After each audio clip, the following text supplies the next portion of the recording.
acontecia? Eu passava muitas horas no trabalho, via muito pouco os meus filhos, clássico, né? E aí ficava olhando para aquele trabalho e falava assim, bom, é só pela grana? Porque assim, eu não queria estar trabalhando aqui só para pensar no final de semana, né? Que é uma coisa que eu questionava também. Muita gente trabalha e fica pensando no final de semana e nas férias, né? Fim de semana e férias, ou seja, são só esses dois momentos que interessam. Começa agora Quem Somos Nós? O programa para quem tem prazer em conhecer. Uma parceria Eldorado FM e Casa do Saber. Apresentação Celso Loduca.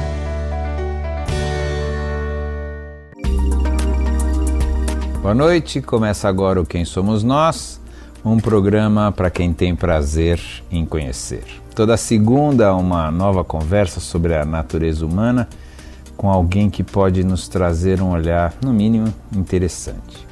Você pode ouvir todas as nossas conversas que já foram ao ar no podcast ou ainda no Território Eldorado, Casa do Saber ou no quemsomosnós.com.br. Momentos como nós estamos passando agora no mundo e no Brasil são ideais para a gente repensar como nós estamos conduzindo as nossas vidas. Essas pessoas já passaram por isso e vão contar a sua experiência. Aqui com a gente, o jornalista, ex-diretor do Yahoo e agora dono de sebo, Ricardo Lombardi. Boa noite, Ricardo. Boa noite. Quem é você? Hoje eu sou um dono de um sebo de livros em Pinheiros, numa rua de paralelepípedos, mas eu fui jornalista durante 25 anos. Trabalhei em diversas redações, trabalhei 10 anos na Abril, 8 no Estadão e Jornal da Tarde. E aí, num determinado momento da minha carreira, quando eu estava trabalhando como executivo no Yahoo, que é uma empresa de tecnologia e comunicação, eu tive um insight de que aquele tipo de carreira e aquele tipo de trabalho estava me distanciando muito da minha essência, daquilo que eu queria fazer quando eu comecei a pensar na profissão de jornalista. Que era basicamente... Você não estava sendo você, é isso? Não estava sendo eu. Eu estava... Bom, o mundo corporativo... Hoje você é você e naquela época você não era você? Não, eu era. era... mais ou menos assim? Assim, grosso modo sim, mas a questão é que dentro de uma carreira corporativa, qualquer que seja, você precisa estar sempre desempenhando um papel, né? Esse papel, às vezes, ele é mais próximo do que você realmente é e às vezes ele é distante daquilo. E tudo bem, isso faz parte do jogo do trabalho, digamos assim. O que aconteceu comigo é que eu depois de fazer 40 anos, e né, eu já estava nessa época com 43, eu percebi que esse distanciamento ele estava indo... Estava esgarçando. Exatamente, estava esgarçando. O tecido.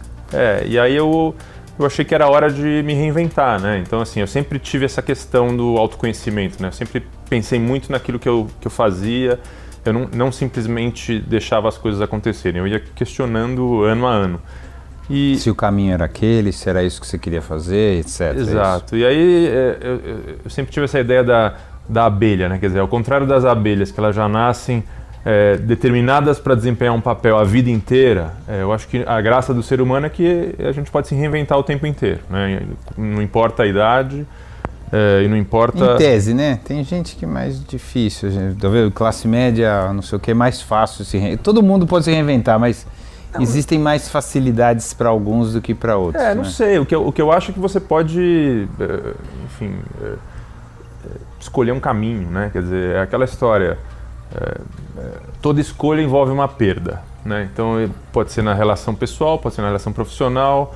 A gente está sempre fazendo escolhas e a gente sempre perde alguma coisa. Então a questão é se preocupar menos com as perdas e mais com os ganhos das novas estradas e dos novos caminhos, né? Então acho que eu fui um pouco por esse lado.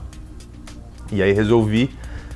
Eu estava numa viagem, minha segunda filha tinha acabado de nascer, eu estava numa viagem na Argentina, visitando parentes, né? Meus parentes moram em Buenos Aires, na província, e aí eu me hospedei ao lado de um sebo, né, de livros, e você conhece bem a Argentina, lá eles têm uma cultura literária muito forte, e esse sebo funcionava numa lojinha, assim, né, do tamanho de uma garagem, basicamente, né? E eu comecei a frequentar esse sebo durante a viagem, e observar um pouco a rotina. E aí eu percebi, né, tive um insight, assim, né, por que não reproduzir algo parecido numa cidade como São Paulo, e algo que tinha aquele charme, né, um charme que eu sou frequentador de sebo no São Paulo, sempre fui, né, eu tinha essa relação muito forte na adolescência de loja de disco e de livro, né, então assim, a minha geração, ela ganhou repertório cultural nesses lugares, porque você encontrava as pessoas, você pedia dicas, você conversava com o dono da loja, você conversava com os outros frequentadores e ia conhecendo coisas novas. Isso é onde você morava, em Pinheiros? Sempre em Pinheiros, a vida toda. No mundo atual, essas relações se perderam, né? As pessoas ou se colocavam atrás do computador e faziam suas coisas todas pelo computador e suas compras, e as relações todas estavam muito nesse universo, ou as livrarias e lojas cresceram demais, né? Então você entrar numa livraria, você fica um pouco perdido porque você não sabe muito bem, assim, aquela camada de curadoria ali que antigamente era feita nas pequenas livrarias e nas pequenas lojas de discos, ela não acontece mais, né? Não existe mais. É impossível, ou é raro, né? E é bem difícil. Né? E aí os sebos, por outro lado, eles começaram a ter uma boa receita virtual, né? Começaram a vender muito pela internet, ou seja, eles abandonaram um pouco as lojas. A ideia de o cara ficar lá horas no sebo e o dono do sebo ficar batendo papo sobre literatura. Isso. Então eu tive essa ideia, falei, então eu vou reproduzir isso, eu vou usar minha experiência. Mas é nostalgia? Assim, você sente que é um treco, eu quero refazer um período da minha vida? Acho que não, acho que foi, assim, eu entendo como eu acho que eu consegui enxergar um negócio ali, sabe? Eu sempre gostei de livro, né? Então eu fui diretor da Bravo, eu fui jornalista do Caderno 2, do Variedades do Jornal da Tarde, então assim, esse tipo de negócio, de certa forma, ele estava orbitando a minha vida, né? Então assim, não é que eu quis abrir uma loja de parafuso, né? Era algo que já estava ali dentro de mim. Tá no teu universo. Conversar com pessoas é a essência do jornalismo, né? Assim, o jornalismo é justamente você encontrar pessoas e eventualmente achar uma pauta num lugar onde não é tão óbvio, né? Você escolheu o jornalismo por quê? Porque lá atrás? Lá atrás? Porque eu gostava de escrever e porque eu gostava de gente, né? Eu gostava dessa coisa de... eu trabalhava meu primeiro emprego de carteira assinada foi no arquivo do Estadão, né? Do Jornal Estado de São Paulo. Eu era o cara que ia buscar as coisas para os outros fazerem. Eu era o Google, né? O Google da época, né? Dos anos 80, né? Então a pessoa ia fazer uma matéria sobre um tema, ela me pedia... Vai lá, pesquisa isso para mim. Exatamente. Então isso era parte do meu trabalho.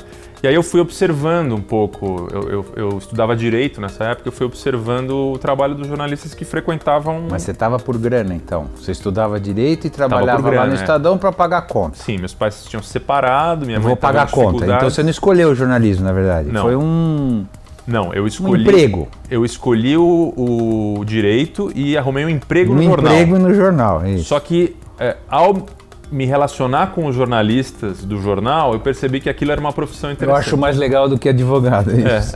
E são aí pessoas mais interessantes que os advogados. E eu via a rotina, eu via o que eles conversavam, eu via o que eles queriam, e aí Isso é quando? Isso foi em 88. Tinha gente bacana, né, nessa época? Tinha, muita gente bacana. Né?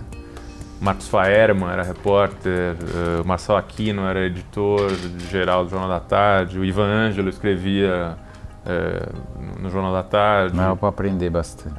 Então, nessa época virei a chave, larguei a faculdade de Direito e fui fazer jornalismo, né? Então, aí começou a minha carreira no jornalismo. Pelo encantamento do que seria uma vida de jornalista, é isso? Pelo encantamento e pela convivência com os jornalistas que lá estavam, né, naquela época. E aí você achava que ia ser o quê? Ia ser o quê nesse sentido, assim, sou jornalista porque... vou, não sei o quê. Era o encantamento que acho que até hoje aparece nos corredores das faculdades, né? Que é de escrever grandes reportagens, de viajar pelo Brasil, eventualmente pelo mundo, de conhecer coisas novas, A maioria dos jornalistas que eu conheço gosta desse tipo de vida um pouco fora da rotina, né? Quer dizer, não é o emprego das 9 às 5, é aquela coisa mais boêmia, é aquela pauta mais diferente toda semana. Então essa era a minha ideia naquela época, né? Um pouco naif, né? Um pouco naif, né? Mas eu tinha 18 anos, né? Hoje é mais ainda naif, tá certo? Pois é. Pelos meus 30 anos, assim, que eu comecei a subir, né? Eu comecei a virar chefe, né? E aí quando você vira chefe... Faz menos jornalismo, você faz mais... Exato. Faz mais gestão. Você faz mais gestão. E aí, por mim, tudo bem. Era uma coisa... Eu entendi aquilo como parte do trabalho. Subir na vida também. Era um pouco isso. Você ganhava mais, mas você tinha que fazer coisas que não eram tão interessantes quanto aquelas que você fazia anteriormente. Óbvio que, né, participar de reuniões, que eram reuniões que você achava que... O que eu estou fazendo aqui? E esse sentimento começou a aparecer nessa época, né? E aí eu comecei a ficar pensando assim, projetando um pouco para o futuro, assim, será que isso aqui é algo que eu realmente quero fazer, né? Como é que eu me vejo daqui a 10 anos, né? E como era? Então, aí com 30 anos, com 30 como que você achava? Eu pensava que eu ia estar naquela vida até os 40, mais ou menos, né? E aí, aos 40, eu ia, sei lá, mudar de cidade. Abrir uma pousada. Fazer alguma coisa diferente, né? E quebrar, abrir uma pousada e depois quebrar. Morar na praia, sei lá, eu não tinha muita clareza, não era só um desejo de... Sair dali, não necessariamente uma outra coisa. Era só um desejo de sair daquele tipo de trabalho. E a coisa foi, né, como você pode imaginar, ela foi piorando, né? Porque daí você vai virando chefe, daí as equipes vão aumentando ou os problemas vão aumentando e a crise chega, você tem que demitir. E era uma coisa que eu odiava fazer, era demitir gente, né? Era algo que, acho que, sei lá, eu sentia uma coisa meio kármica, assim, sabe? Pra mim era eu tinha que demitir, eu ficava 4 dias com aquilo na cabeça e falando, o que eu tô fazendo Muita aqui? gente é assim, muita gente sofre. E aí, mas aí o tempo passou, eu fui trocando de trabalho, né? E aí acho que as pessoas me chamavam para outros trabalhos justamente porque gostavam da maneira como eu lidava com as equipes, né? Eu era um bom gestor de pessoas, assim, e acho que era uma qualidade que estava faltando na época ali. E aí essas trocas elas davam uma revigorada, né? Porque daí quando você muda de trabalho, você também muda de problemas, né? E aí você acaba... Por um tempo. Por um tempo. E ganha mais, né? Também. Isso ajuda. Porque a troca aí, que depois no final você fez uma troca ao contrário, a troca é um pouco essa. Eu cedo um pouco aqui em nome de um pouco mais de grana. No final é isso. Um pouco mais de fama, um pouco mais de poder e um pouco mais de grana. A troca é essa. Eu costumava chamar isso de gaiola de ouro, né? A gaiola de ouro era assim, um lugar onde você está preso, mas você tem um monte de benefícios, né? Então é difícil você... mesmo que a pessoa abra a portinha assim, você fica pensando, putz, será que eu saio dessa gaiola ou eu continuo aqui por mais um tempo para ver o que vai acontecer, né? Então, a escolha é essa, né? Eu abro mão de um pouco dessas coisas, meus desejos, seja lá o que for, né? Em função de fama, dinheiro e poder, mais ou menos isso, né? Um pouco isso. E aí, em algum momento, essa balança não foi bem para você, é isso? Não, assim, enquanto eu estava na Abril, né, meu último trabalho na Abril foi como diretor da VIP, uma revista masculina, né? O que acontece? Na Abril, o jornalismo ainda é o centro da questão, né? Assim, a Abril ainda preza o jornalismo. Então, ainda que você seja um executivo e que você faça planilhas e que você demita pessoas e que você pense em dinheiro, você faz jornalismo, né? Você tem reuniões com fotógrafos, você discute capa, você discute pauta. Então, você consegue... equilibrar isso. Você tem um grande obstáculo, mas que depois que você pula esse obstáculo, você senta numa cadeira assim e relaxa e fala, putz, fiz uma revista, tá aqui, ó, olha aqui o resultado dela, chamei as pessoas para escrever, tem coisas que podem mudar a vida das pessoas nessas pautas, acho que isso aqui ficou legal, né? E aí você empurra de novo a pedra para cima do morro no mês seguinte, né? Então na Abril eu comecei a montar o sebo, eu ainda estava na Abril, né? Mas era um projeto paralelo, era um projeto curtição. de final de semana. É isso, era um final curtição. de semana. Era meio que experimentando. Eu já vendia livros pela internet para experimentar um pouco. Então você já tinha livros também? Sim. Você já era um colecionador de livros? Sim. Eu estava vendendo a minha coleção, né? Nessa época eu comecei a colocar os meus livros. Por causa de grana ou para testar o... Não, para testar o negócio. Eu queria testar se o negócio era sustentável, né? Então eu queria saber quanto que...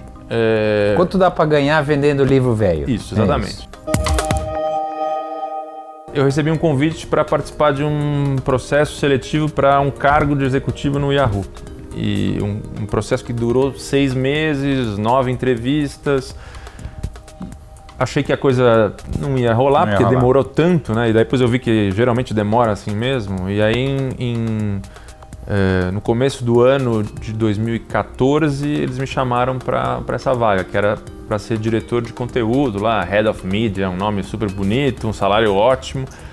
E eu fui, né? Porque daí eu pensei, bom, eu tô vendo que o jornalismo está meio desmoronando, né? As pessoas estão encolhendo as redações, os salários estão sendo cortados. Eu comecei a ver gente boa sendo demitida, não porque errou ou falhou ou não entregou, não tem grana. Porque não tinha grana para pagar os salários altos. Então eu pensei que eu poderia ser o próximo, né? Eu estava ganhando bem e eu estava ali há bastante tempo, então uma hora ia chegar a minha vez, né? E eu tinha muito essa questão de, eu quero resolver o que eu vou fazer da vida, não quero deixar circunstâncias... Que a vida faça para mim, escolha por mim. Escolha por mim. E aí eu fui, aceitei o trabalho, fui.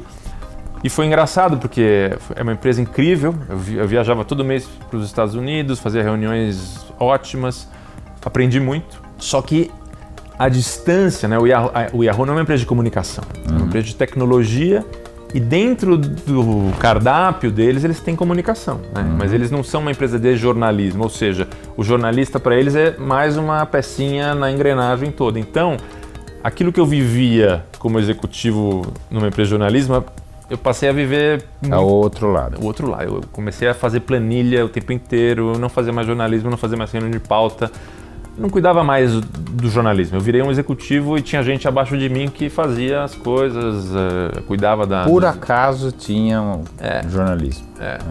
E aí isso acelerou o meu processo de desencantamento com a profissão, né?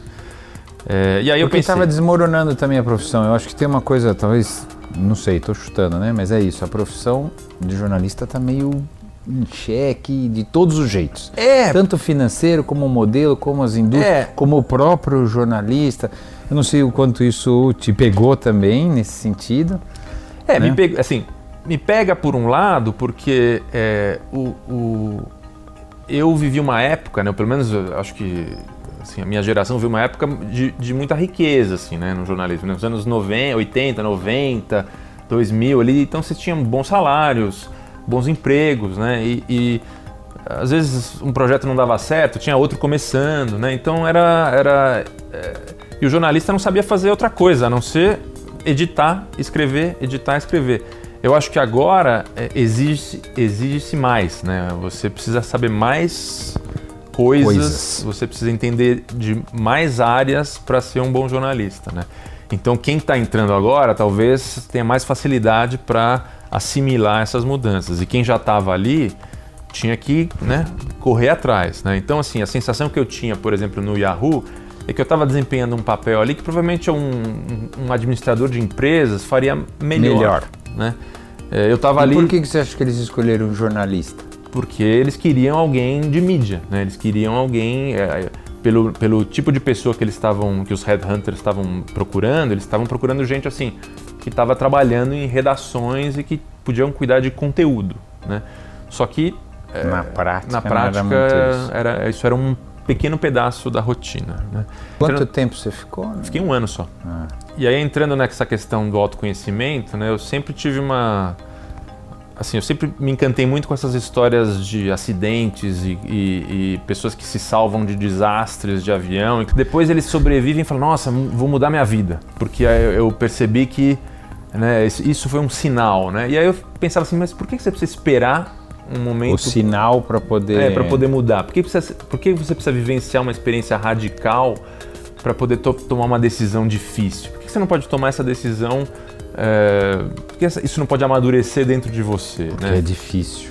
Provavelmente é porque é difícil. Mas o cara espera um treco que não tem saída, né? Então, mas isso é comum, né? O cara sofre um acidente de carro e aí ele... Mudei minha vida. Muda a vida. Teve o ataque do coração, agora eu vou pensar Então isso sempre me chamou muita atenção, né? Então eu achei que eu poderia subverter isso. Falei assim, não, quer saber, eu vou abrir fazer antes. Vou abrir mão de um salário alto, fiz as contas e vou ver o que acontece. Vou apostar numa ideia. Que eu abri o meu sebo para valer, assim, de segunda a sábado, vai fazer 1 ano e meio agora. É pouco, né? Ainda. É pouco. É pouco para você testar. Não, eu acho que... Você já testou? Já testei. Acho que em 1 ano eu percebi que é um negócio sustentável da maneira como ele foi construído, né? Assim, pequeno. Pequeno. Né? O seu pequeno. Pequeno, com... custo fixo baixíssimo. Custo fixo baixo. Né? Eu alugo uma garagem que é da minha mãe, então, né, um aluguel de mãe para filho. De mãe para filho, né? Eu tenho, são 20 metros quadrados ali de livros, eu guardo na minha casa o estoque, né, porque não cabe tudo ali na garagem, mas a minha ideia é levar para essa garagem só os livros que eu quero que estejam lá. Né? A decisão de que a decisão de colocar um livro na prateleira não é só comercial, é uma decisão editorial. Né? Então, assim, eu quero que você vá lá e você ache coisas boas. Né? Às vezes tem um livro que é comercialmente interessante, mas é um livro ruim, o que eu acho que é um livro ruim. E aí você não quer lá? Eu não coloco lá, eu coloco na internet. Porque na internet, acho que essa é a grande graça do mercado de livros impressos. Né? A internet não consegue reproduzir a sensação de você entrar num lugar e escanear o lugar assim com os olhos e achar uma coisa que você não sabia que você queria. Mas será que isso não é porque você foi criado assim? O pessoal que nunca entrou num lugar, né, que sempre, eu estou supondo, né, não sei, não foi criado assim, entrar num lugar, escolher livros físicos, você fez tudo pela internet. Será que sente falta disso? Eu acho que sim, eu acho que quando a pessoa descobre que isso é possível... Meu público... E tem molecada, não? Tem molecada. Hoje mesmo foi um garoto lá que me encontrou pelo Instagram, né? Eu uso muito, assim, isso é uma coisa interessante, eu jamais sobreviveria sem a internet. Tipo, uma lojinha desse tamanho no bairro de Pinheiros. Se eu não tivesse Instagram, Facebook... Dimensão mundial, porque no final você não estaria... Se eu não tivesse clientes em Belém, em Manaus, eu não sobreviveria. O que acontece é que eu tentei criar um ambiente virtual que eu sou uma espécie de... o dono do sebo para o cara que está em Fortaleza. Então o cara me manda uma mensagem, olha, estou precisando de livros assim, não sei o quê. Daí eu trato ele como se eu estivesse tratando você lá na loja. Sei. E aí eu acho que eu desperto um interesse, né? Acho que a pessoa fica de olho no que eu garimpo, porque daí a minha vantagem, eu acho, de ter passado por todo esse longo trajeto é que as pessoas querem saber o que eu quero indicar. Teu olhar. O meu olhar. Né? Então, tua edição. Então eu vou num lugar para garimpar. Curadoria. Eu vou num lugar para garimpar, eu sei o que eu vou trazer para a loja. Como é esse processo? Me explica. Eu quero... vou mudar... É isso? Aí eu ligo para você e falo, eu tenho um monte de livro velho, você quer vir comprar? Isso. É isso? É isso. Igual móvel. Igual móvel. Você fala, eu estou indo mudar de cidade, tem aqui uma biblioteca, eu quero que você venha até aqui a minha casa para avaliar. Aí eu vou lá e falo, olha, isso aqui me interessa, faço uma oferta e a gente negocia como móvel. Né? Mas também acontece, muitas vezes já aconteceu, de eu chegar de manhã lá e ter uma caixa de livro na porta de uma pessoa que não sei quem é, mas que queria se livrar do livro e não queria jogar no reciclável, não queria dar pro carroceiro e botou na porta da minha loja. E tinha coisa boa? Tinha coisa boa. Porque às vezes só tinha coisa ruim. Não nesse caso específico tinha coisa boa. Né? Tá, aí vamos voltar agora para o momento, você chegou, tá bom, eu quero experimentar, eu tava longe demais daquilo que eu queria para minha vida e tal, já tinha lojinha de brincadeira, vamos chamar assim. É isso? Um plano B germinando ali, vai. Mas já era para falar, eu tô pensando em fazer. Eu não sabia quando que eu ia romper com o passado, mas ele estava ali sendo... Conta esse momento. Qual é o momento que você falou assim, eu não tive que ter um ataque cardíaco? Qual é o momento? Mas teve um momento, alguma coisa, não teve um gatilho? Não. Tem que ter, né? Tá certo? Eu acho que assim, o dia a dia no Yahoo, para mim... Foi um gatilho, mas não teve uma situação. Não, uma situação não, mas assim... não, a partir de amanhã... Eu acho que assim, é uma soma de pequenas situações, sabe? Assim, a reunião chata na segunda, a reunião péssima na terça, a viagem que não deveria acontecer... Não teve um momento que você falou com a sua mulher, sei lá, com o seu amigo, você falou, agora chega, agora eu vou fazer só isso. Ou com você mesmo, não teve esse um dia? Não, então, eu acho que não teve porque a coisa estava... já estava acontecendo. Cumulativo. Exato, acho que foi isso. Provavelmente eu saí de alguma reunião dessa falando assim, realmente agora deu pra mim, né? O que acontecia? Eu passava muitas horas no trabalho, via muito pouco os meus filhos, o clássico, né? E aí ficava olhando para aquele trabalho e falava assim, bom, é só pela grana? Porque assim, eu não queria estar trabalhando aqui só para pensar no final de semana, né? Que é uma coisa que eu questionava também. Muita gente trabalha e fica pensando no final de semana e nas férias, né? Fim de semana e férias, ou seja, são só esses dois momentos que interessam. Eu queria que toda semana fosse rica, né? Tem aquela história, né, de que um trabalho é muito bom quando ele não parece trabalho, né? Eu acho que hoje, se você me perguntar, eu estou vivendo esse momento. Meu trabalho não parece trabalho. Tem chatices? Tem. Tem perrengues? Tem. A vida tem chatices. Mas ele não parece trabalho. Porque às vezes você pode aparecer lá um dia para tomar um café e a gente fica 40 minutos conversando sobre variados assuntos e aquilo é trabalho, né? Porque eu vou estar lá com você, vou estar te atendendo e tudo mais, mas tem outras coisas acontecendo ao mesmo tempo, né? E o que é mais interessante é que no jornalismo eu ia atrás das histórias. Lá as histórias vêm, né? Porque eu tô com uma porta aberta na rua e eu recebo de um esquizofrênico a um morador de rua, a um intelectual, a um professor universitário, ao colecionador de história em quadrinhos. Entende? Então, interessante. Assim, então é o número... Você vai escrever sobre isso, não? Eu pretendo. Deve ser, né? Um dia eu pretendo. Tem uma parte prática. Claro. Né? Tá certo? Que é... No final, comer, dormir, pagar impostos, né? Morrer e pagar impostos são duas coisas que a gente não foge, não é isso? Parte do medo, né, das pessoas, quando você diz, por que as pessoas não fazem? Ou por que elas esperam acontecer alguma coisa? Não que todo mundo tem que fazer essa opção também, certo? Mas parte, acho que do medo e tal, mas vou achar meu padrão de vida, né? Vai ficar difícil, e se não der dinheiro? E acho que tem uma que pode dar tudo errado. E aí vou ter que voltar de 4, não sei o que lá. Me conta esse processo objetivo e o medo do subjetivo também. Né? Não, acho que eu vou começar pelo final. Acho que eu estou super preparado para o erro. Eu acho que se não der certo, eu não tenho problema nenhum de refazer a minha vida, né? Eu quero que funcione, né? Claro. E uma das coisas que eu acredito é assim, eu preciso colocar energia no negócio. Então eu não acredito em negócios, por exemplo, em que o cara é meio período jornalista, meio período dono de bar, ou meio período dono de livraria. Ele tem que estar, ou ele é jornalista o tempo todo, ou ele é dono de livraria, dono de bar. Então assim, uma coisa que eu aprendi é que você precisa botar energia para a roda o olho girar. Do dono é que engorda o boi. Então, como eu te falei, em um ano eu percebi que a coisa é sustentável, né? Questão do padrão de vida.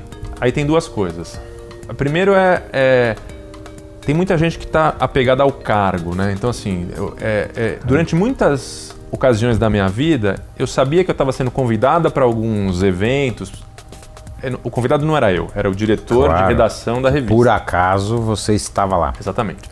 Quando você se liberta disso, você percebe que você pode fazer qualquer coisa. Então você pode ser um dono de sebo, um palhaço, dono de carrinho de pipoca. Assim, você pode, né? Em tese, você pode ser qualquer coisa. Você é você não é o cargo que está caminhando ao teu lado, né? Óbvio que eu fiz contas, né? Eu sabia que eu não ia poder mais ser sócio do SPAC, que a mensalidade era R$800. Eu sabia que eu não poderia mais comer em restaurantes sem olhar o preço, né? E simplesmente dando o cartão de crédito, que é uma coisa que eu fiz durante vários anos da minha vida, simplesmente eu ia, passava o cartão e isso não me afetava, né? Eu percebi que eu ia ter que fazer conta, né? Eu vendi meu carro, né? Eu ando de bicicleta, vim de bicicleta aqui para essa entrevista hoje, ando mais de ônibus, metrô, então eu mudei minha vida, né? Então eu não compro mais roupa como eu comprava antes, né? Tipo, eu tento levar as roupas na costureira para consertar. Então assim, eu criei uma nova relação com o dinheiro, em primeiro lugar, né? Então assim, eu posso fazer uma viagem para fora do país? Não posso. Tipo, não tenho mais dinheiro para esse tipo de luxo. Posso ir para o Rio de Janeiro na sexta-feira e voltar no domingo à noite? Também não posso. Do jeito que eu fazia, me hospedando no Hotel Marina, eu não posso, né? Então hoje quando você diz sustentável, quer dizer equilibrado? Quer dizer que eu pago todas as minhas contas com o que eu faço, né? Vender livros. Sim. Não o sebo físico, não, tudo, né? Tudo. Eu consigo fazer isso. Eu tô sempre... isso é uma coisa que às vezes me incomoda, assim. Eu parto sempre do zero, né? Todo mês... No limite. Todo claro, mês você não tem nada. Eu não tenho Começa do zero colchão, assim, que... né? Então todo mês eu tô lá correndo atrás, pedalando e tenho achado isso bom, sabe? Porque isso também te ajuda... A gente sabe onde aperta, né? O calo aperta, né? Então eu tenho um apartamento no centro da cidade que eu alugo pelo Airbnb, né? Eu moro lá, mas aí se alguém chega lá e fala assim, preciso por 15 dias, eu alugo, vai pra casa da sua mãe. Vou para um quartinho na casa da minha mãe e o apartamento fica alugado, entendeu? Que é uma renda. É uma renda. Quando eu fiz 30 anos, eu construí um chalé na praia. Alugo também. Né? 2 finais de semana por mês eu alugo. Então eu vou construindo uma renda ali, né? Que não é a mesma que eu tinha antes, mas que é bem ok, assim, pro meu padrão. Eu acho, outro dia uma amiga me perguntou, todo mundo me pergunta essa questão do dinheiro, né? Tipo, acho que a preocupação maior das pessoas o que eu acho que é esse, eu acho que esse é o pulo, o cara fala, mas eu vou largar tudo. Aí eu falei acho que esse é o pulo. Eu fiz uma brincadeira, né? Eu falei, olha, se eu não tivesse 2 filhos, eu estaria assim, tipo, esbanjando, né? Porque filho é caro. Filho é caro, né? Então, quando você tem filho, você começa o mês já devendo, né? Então, eu acho que, assim, e tem funcionado. Agora, se eu fosse sozinho, por exemplo, tudo bem, eu estaria esbanjando, mas também não teria a alegria de ter as crianças ali, claro. Entendeu? Então, a gente vai lidando com os problemas mês a mês. Né? E como você projeta, não? Do jeito que você está falando, eu só penso no hoje. E daí, você vai ter uma rede de sebos, sabe assim, como você olha lá para frente? De alguma maneira, não tem como você falar, não, vou ficar parado. Ficar parado é andar para trás, né? Não tem muito jeito. Como é que vai evoluir essa tua... Então, olha, assim, eu não quero crescer, eu não quero sair de lá, né? Então eu não quero tirar o meu sebo de lá, porque eu acho que o ponto é muito bom e eu acho que eu estou no meu bairro e minha marca está lá, né? Eu estou construindo uma marca, desculpe a poeira, que é ali naquele cantinho. A internet, ela né? Tipo, qualquer lugar do mundo. Qualquer lugar do mundo. Então, assim, eu tendo espaço para armazenar livros, eu posso continuar alimentando a internet. Então é um movimento ali que eu posso crescer, tenho que planejar bem, mas eu posso crescer a oferta de livros pela internet. Algumas marcas têm me procurado para fazer curadoria de livros. Então, por exemplo, tem uma sorveteria na Oscar Freire que... Para você botar livros lá. Eu que escolho os livros que estão lá. É um ramo bom, um negócio legal para você diversificar...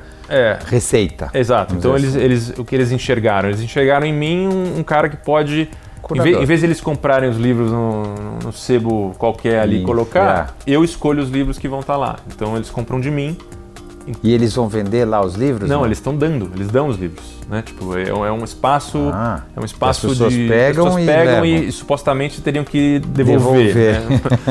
Não sei se isso tem acontecido, mas é o que eles mas é legal, a ideia é boa. É legal isso, assim, você não tem dúvida. Não, nenhuma. Não tem, cara. Será? Não tem. Não sente isso? Não sinto. Mas você nunca sentiu as coisas também assim ou é agora? Isso é uma característica sua ou porque você está fazendo uma coisa que você está tão satisfeito? Porque eu estou entusiasmado e satisfeito com o resultado do projeto. Né? Isso, então assim, tá. eu... Não é uma característica de personalidade, né? Não, vou e faço. Não. Eu acho assim, como eu te falei, eu senti que essa questão, quando eu tive essa ideia, eu senti aquele insight. Eu senti, sabe quando você, o Satori, assim, eu falei, putz, isso aqui é um negócio que eu acredito. Viável, né? economicamente. Acho que é viável, né? Assim, é claro que quando eu contei essa história para os amigos mais próximos, na época, todo mundo, ninguém ninguém se entusiasmou muito, entende? Tipo, eles me olhavam assim e aí... valeu. Mas você sabe que lá no meu íntimo eu percebia que, putz, talvez eles não estejam entendendo o que eu quero fazer, porque obviamente eu falava assim, é um sebo de livros, né? E aí a pessoa já olhava para aquele lugar assim, cheio de pilha, né? Tipo, com computador velho ali, né? Então, acho que eram dois mundos muito diferentes, né? O mundo de um jornalista executivo e o mundo de um alfarrabista, né? Mas aí quando a coisa ficou pronta e quando eles viram o que era e eles gostaram da ideia, né? Ou mentiram pra você também, pode ser, porque são amigos, só, pô, tá ótimo e tal, tá muito bom, só pra você ficar feliz também. Existe pode amigo. Ser. Pode ser. Interessa pra gente a tua opinião sobre quem que somos nós, seres humanos, e que experiência é essa que a gente tem aqui. Bom, eu acho que assim, o que eu aprendi nesse negócio, né, abrindo uma porta para a rua, porque para mim essa é a grande novidade, né? Assim, você tinha sempre anteparos, né? Isso, era um gabinete, né? Tipo assim, durante muitos anos eu fui um jornalista de gabinete, o cara que tá ali atrás de uma mesa, né? E pega o carro, vai para casa e conhece a cidade, assim, esse eixo, né? Zona Oeste, né? Tipo, né? Eu sempre reclamava quando eu lia no jornal, assim, só tem restaurante e bar da Zona Oeste aqui, porque os jornalistas só vão nesses lugares. E o que mais me encanta ali é a diversidade, né? Eu acho que as pessoas, elas têm que se abrir mais para os vizinhos, né? Elas têm que... eu acho que isso tem acontecido, né? Devagarzinho, mas tem acontecido, né? Esse movimento que a gente viveu, né, dos anos 70, 80 para cá, que é de se fechar atrás de muros, né? De grandes condomínios e grandes muros, eu acho que isso tem sido quebrado, né? As pessoas estão mais interessadas na comunidade, né? As pessoas agora... Uma vez um cara parou o carro na frente do meu vizinho, de frente, e ele falou assim, olha, será que eu posso parar aqui? Eu falei para ele, não, o André tá viajando. Ele falou, nossa, quanto tempo eu não escuto isso? Alguém fala, a garagem do André, né? Porque eu sabia o nome do cara do né? vizinho, e sabia que ele estava viajando, né? Então ele ficou surpreso com essa coisa de um detalhe da rua ali, né? E claro que eu conheço muito mais gente hoje do que eu conhecia. Eu virei um ponto ali, as pessoas deixam chave comigo, as pessoas deixam as compras do mercado comigo. Depois eu passo aqui. Exatamente. Então assim, eu acho que o que eu tenho visto, né, isso me traz uma certa alegria, assim, um certo otimismo em relação ao ser humano, é que eu acho que as pessoas estão mais preocupadas com a comunidade, sabe? Estão mais preocupadas com o outro, né? Mesmo que raro, é porque é um olhar diferente, né? Você conversar com 90% das pessoas vão dizer o contrário do que você está falando. Talvez seja uma experiência específica, não sei. Pode ser. Tô chutando, né?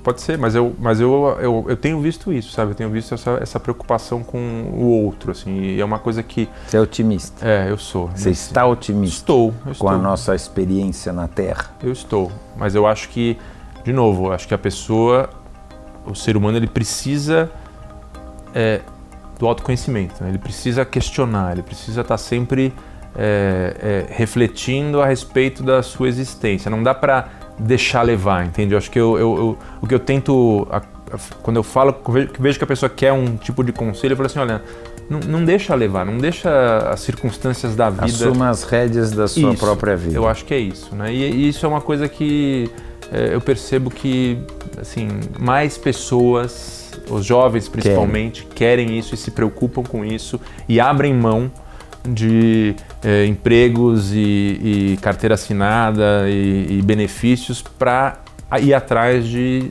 determinados sonhos, ainda que sejam sonhos que possam fracassar, vamos chamar assim. Mas que eu acho que o fracasso também é uma vitória, né, em certo sentido, né? Quando você fracassa, você aprende, né, a gente bola para frente, vamos para outro projeto, né? Então acho que os mais jovens, eles estão menos medo de fracassar. Eles têm menos medo de fracassar, eu acho. Tenho visto isso, assim. Não, tomara, muito bom. Obrigado.